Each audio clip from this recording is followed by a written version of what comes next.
All right. Well, today was, our second scrimmage. I think what you want to see is a lot of improvement from the first scrimmage to the second scrimmage, which means that some of the things that you've done in practice have been very effective in helping your players improve. And I think that we certainly did that.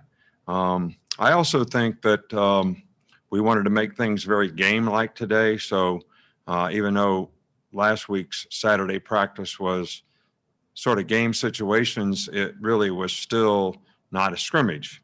And today, for at least 30 some plays, we played exactly like a game with kicking situations, scores, stops, turnovers, whatever happened. And we had to go adjust and play the next play. And I think that was beneficial to the players as well. But I think one of the most important things we need to do is it's very important that our players sort of buy into the culture of what has helped us be successful here for a long, long time. And that's the intangibles that we play with, the work ethic that we have, the discipline that we play with, the toughness, the effort, and people having a great sense of urgency about how important it is to do their job so that their unit, their team, our team has a chance to be successful. And that means we have to play to a standard. And it's not really anybody else's standard, it's our standard. And I think everybody's got to buy into that. They got to buy into the team. The team having success and winning is very, very important. And that should be what everybody buys into. Be the best player that I can be so I can contribute, to the team's success. And in that, most of the time, if you do that, you create tremendous value for yourself individually. Because that means you're playing at a high level and playing like everybody likes to see you play, which is playing winning football on a consistent basis. So I think, this kind of signals the end of camp, even though we didn't have camp. We now have to have a sense of urgency to get ready for the season. We'll actually, start that when we go back to practice on Tuesday.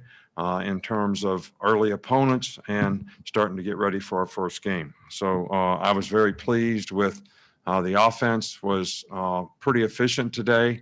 Offensive line is playing really, really well. I think both quarterbacks, played well today. We have some explosive players at receiver.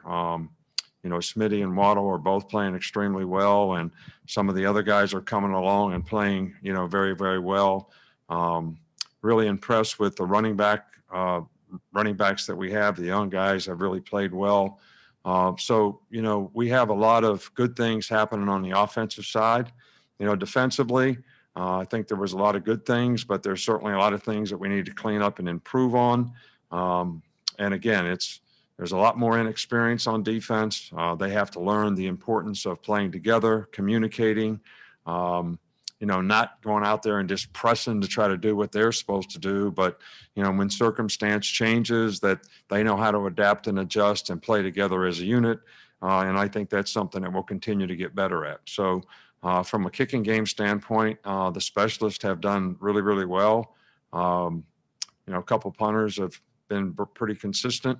Will was 4 or 5 today. I think he missed like a 55-yarder or something. So, he's been doing really well from a kicking standpoint. So a lot of things to work on, a lot of things to improve, but certainly not at all disappointed in the progress that we made to this point.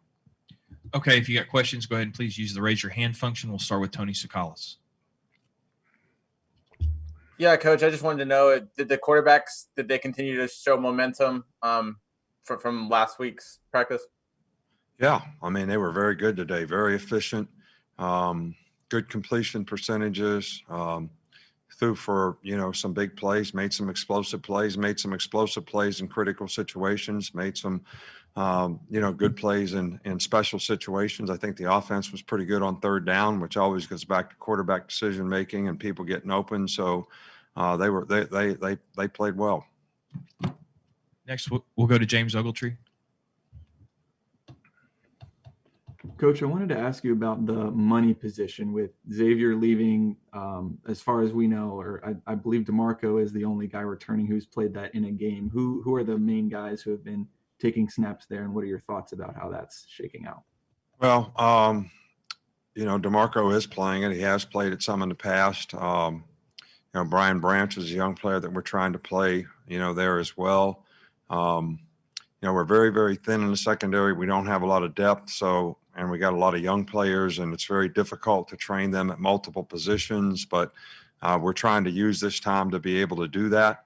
Whether we can continue that throughout the season, I remains to be seen. But if we have the best players, to play when we're playing nickel, then, we just have to play nickel instead of dime. But, I feel like we got a pretty good first group. It's just going to be a work in progress developing these, younger players who have made extreme progress. All right. So I'm really pleased with them. But I just know from past experience that when you try to, get, especially when the season starts and things change from week to week, to get young players to play multiple positions and they don't have really a lot of experience to draw from, it makes it very difficult for them. Next, we'll go to Michael Casagrande. Yeah, just wondering about Will Reichert and his confidence coming into his second season, and also wondering who is his backup this year at kicker. There's still a lot of competition at the kicking position. Joseph's still here and he has a lot of experience and he's actually made improvement, this fall. And we have some other guys that are in the program that have done extremely well. So, there's a lot of competition there and I'm not ready to single anybody out. We're still trying to figure out who the best kicker is. We'll go to Charlie Potter. We've heard a lot about LeBron Ray this offseason, but what have you seen from the young guys that got opportunities last year? Guys like Justin Boygby and Byron Young and Christian Barmore, how have they kind of taken that next step? I think they're making progress. I think Justin's probably the guy that has been the most consistent guy. All those guys have made a lot of progress. Barmore has certainly been one of our best pass rushers.